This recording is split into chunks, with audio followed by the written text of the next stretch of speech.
আওয়ামী স্বৈরাচারী শাসক গোষ্ঠীর পতনের পর ঘাপটি মেরে থাকা দুষ্কৃতিকারীরা নির্বাচন বানচাল করতে গুপ্ত হামলা চালাচ্ছে এমন মন্তব্য করেছেন বিএনপি মহাসচিব মির্জা ফখরুল ইসলাম আলমগীর।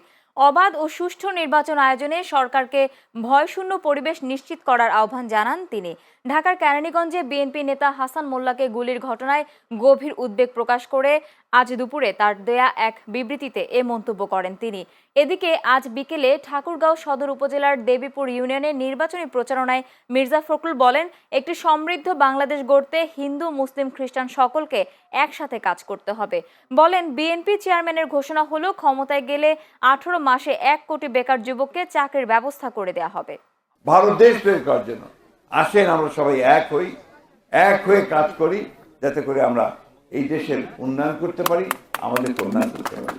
ভবিষ্যতে আপনারা যদি আমাদেরকে ভোট দেন, তা নিশ্চয়ই ইনশাআল্লাহ আমরা সেই কাজগুলোর মধ্য দিয়ে আপনাদের এলাকার উন্নয়ন, আপনাদের ছেলেদের উন্নয়ন, আমাদের মা বোনদের স্বাস্থ্য সেবা এবং চাকরির ব্যবস্থা ইনশাআল্লাহ আমরা করতে পারবো।